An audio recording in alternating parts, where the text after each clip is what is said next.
What's up, guys? I'm Alex. I'm Jason. We're the Table Monkeys, and this is Table Talks episode 30-something. 32. 32. Yeah, we're on to 32. 32. And this is pulling from the last weekend's pretty good session. We had we invited a couple guys that haven't been in our practice for a while. John Hurley and his buddy Mick, who's a new guy. Yeah. Good session. And this is Table Talks. We just kind of talk over our previous pulling sessions, kind of like podcast and a pulling session all in one. Yeah, and we used to talk a lot about training methodology in these Table Talks and kind of got away from that a little bit. Yeah.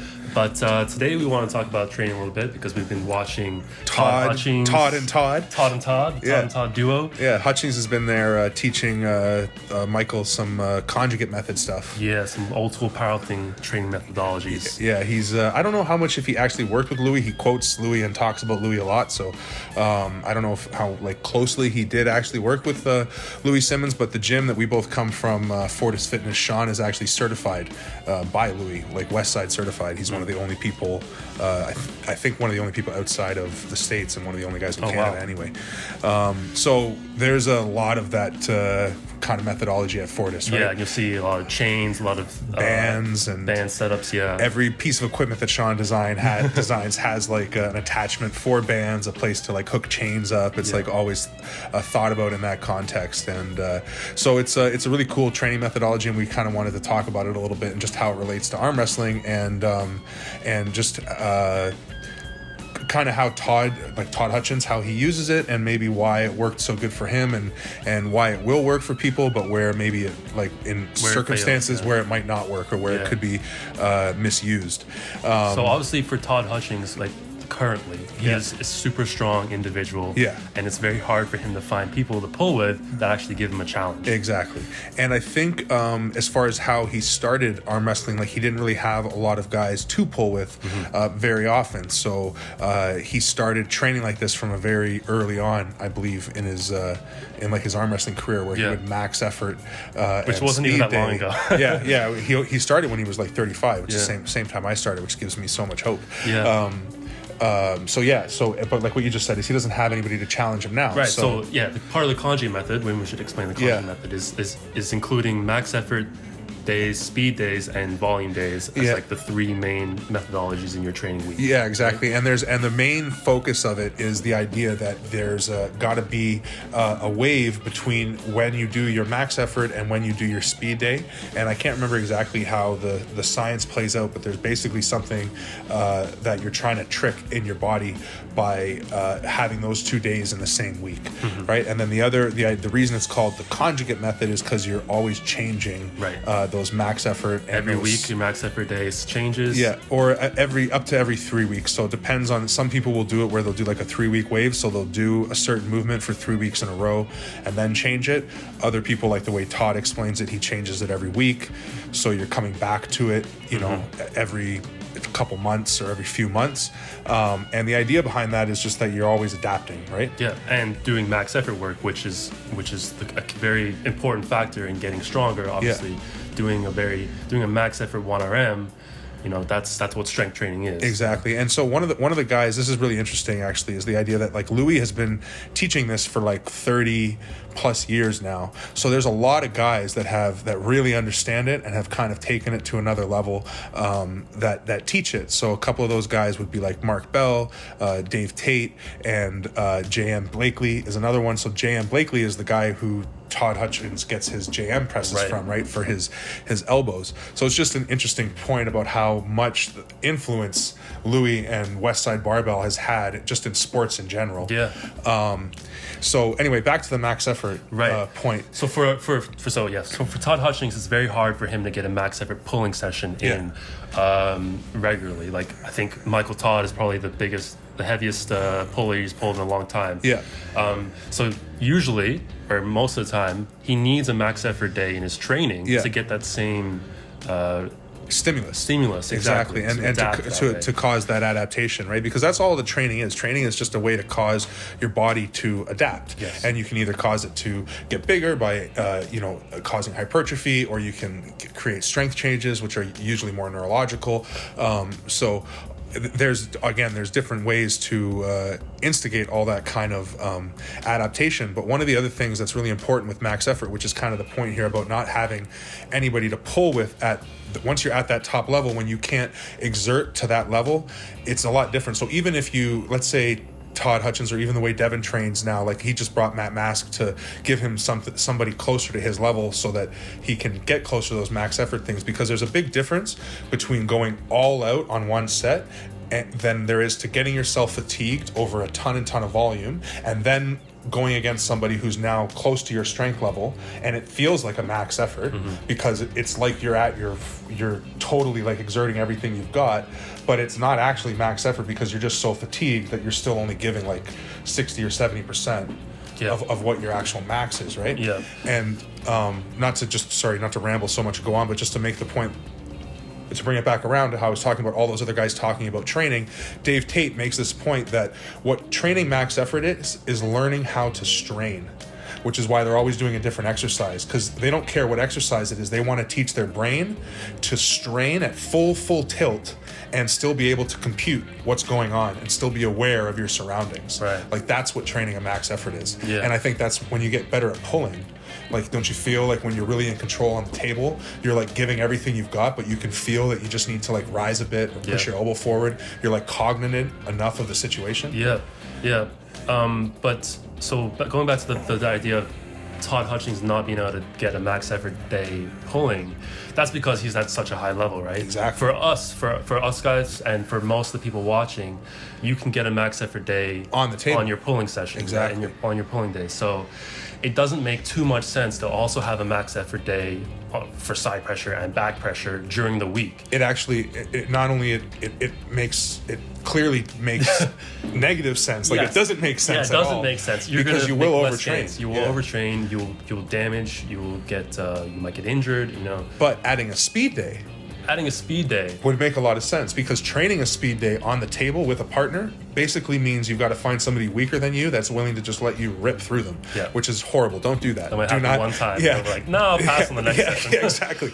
Do not do that with your training partners or try to work speed days with each other unless you're using like bands and other things and you really like have thought it out how you're not just ripping through each other. So what would make a lot of sense, especially like what Alex is saying, and our point is that if you're not the strongest guy around, like if pulling on the table, there is somebody who's close enough to you that you guys can go all out on the table once a week, that should be your max effort day. And then during the week, you can start to train your speed days. As you get stronger, or if you lose the ability to pull with that person for a number of weeks, or you become the strongest guy, like that person moves away and now you're the strongest guy at practice and there's nobody really to challenge you at practice, then make practice like a volume day, right? And then do a speed day and a max effort day during the week. That you'll be able to handle. But if you go balls to the wall and there's people who are better than you or as strong as you in practice, then trying to then do a max effort with those same joints during the week is not going to work, right? And sorry. No, that makes a ton of sense. It's just going to be, I think it's that's just a really good training methodology. There's other max effort training systems, like Smolov is one example, right, where they're theoretically going to a max every day, right? Or the Bulgarian method, right? Bulgarian method. That's the one that I'm thinking of. Bulgarian method. So like Ryan tried that for a minute, and one of the things that you got to realize with that method is that it's not a true max, right? It's always like a sub max, and then you're just you're getting close to your maxes every day. And that's once a day. He was trying to do like 8 different back pressure 1RMs a day. Yeah, I mean, I don't want to turn it into like tearing the way he did it apart, but the point of that method is that you're not actually maxing, right? No, you're going up to like 80 to 90%, and it's auto regulation. You have to know how your body feels. It's a very advanced method. And what would you say is something about like throwing eggs at a wall, like that? That analogy is like they use it as like, okay, they've got 1,000 eggs in a basket and they're going to throw them all at the wall, and the ones that don't break, those are the ones that are like their world record, their world champions. So it's like that's the whoever can handle this method is going to be a champion. But 99% of people cannot handle it. It's more like a way of weeding out people than it is creating champions. Like it's not a way of training people up. It's a way of seeing what Alex just said, who can handle handle it. The people that can handle it are going to be, they're genetically gifted enough that they're going to be the world champions, right? But this is the way we think that conjugate method could probably work for arm wrestling if you are not the strongest guy at your gym, right? Yeah. Use your or session. you have people to pull with, basically. Yeah. Like if you don't have anybody to pull with, then use it throughout the Of course, but if you don't even know pull with, then fuck, that sucks. So, find somebody to pull with. And if it's because you're locked down, like, I mean, come on. Armband, baby. Armband. Get out there. Meet some new people. It's okay. Wear a mask if that's what you got to do.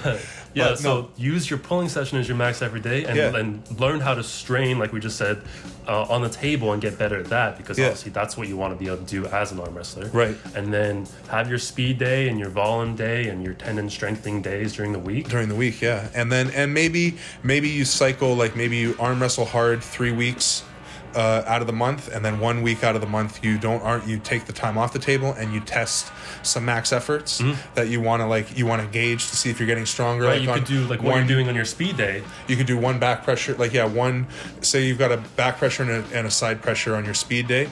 You could do the 1 RM of those on that 1 week just to test, like, to see if those are going up. Yeah. And again, to be conjugate about it, you would probably change your speed day like every 3 weeks. So you might, like the way Hutchins was showing Todd. It's so weird with the two Todds. The way Todd was showing Todd that you can vary you have so many variations of the same movement, right? Yep. So you just always mix those things up, and then same with the volume, like based on what you feel on the table. Like if you're feeling weak in an area on the table, or you want to get stronger at a certain area on the table, well then that's what you're going to add, to your volume and to your speed days and stuff like that. The beautiful thing about arm wrestling is that there's so many different methodologies to train, and they obviously all work. Yeah, right? exactly. Because you've got Michael Todd, who's the king of endurance training. Yeah. Who's a world champion. Yeah. And we've got Todd Hutching, who was a world champion in his weight class, whose methodology of training is completely different. Yeah.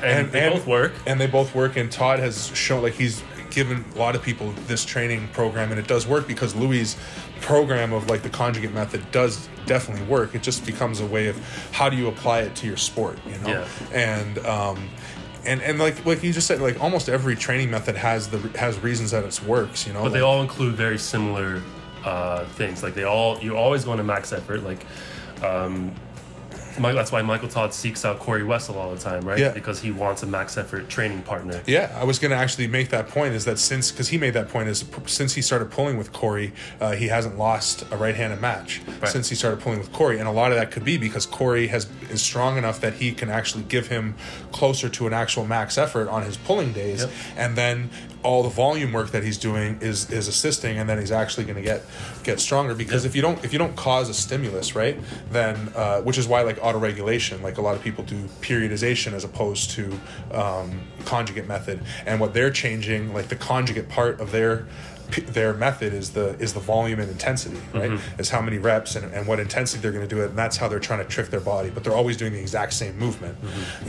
So it's always just about tricking your body into adapting. And if you just do the same thing over and over and over and over, your body gets used to it, and then it'll stop adapting. I mean, again, that's the point of the conjugate method. 3 to 5 weeks, your body will not continue to adapt to the same stimulus for more than 3 to 5 weeks, depending. Everybody's a little different, but it's in that range, right? And depending on how advanced you are, right? And then think about Devin's like 3 and 10, like the way he would cycle from 3s and 10s for so long. That's just a periodization, right? Yep. And it's the same. It's conjugate. He's going to switch up the exercises. He would rotate, like, because that's the other thing with arm wrestling is like if we were to write down all the exercises for arm wrestling, we'd be here for like an hour. You know what I mean? Like you can, like the variations, it just goes on and on and on. And then the more you learn, the more you're like, oh, that's the one. Like that's the secret one that I'm not doing. How many times have we said that? Yeah. Like, oh, we found it. We found the exact movement you're supposed to do. But anyway, that's a pretty good ramble.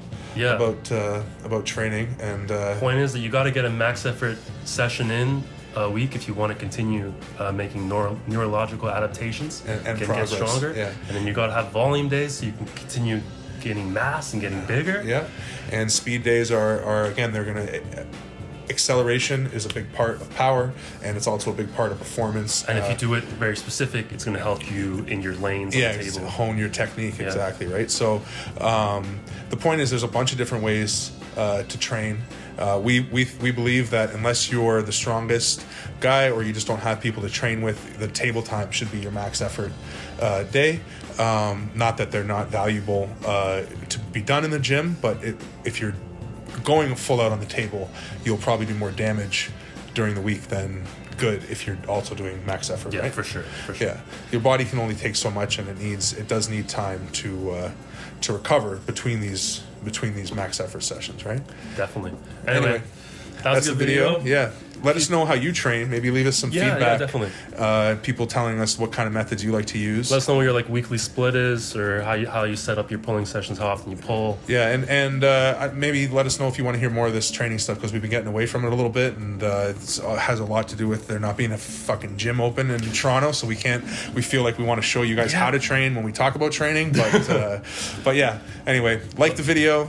Leave feedback in the comments, like we just said. Hit subscribe, share, bell button, smash, smash, smash. And monkeys out. Peace.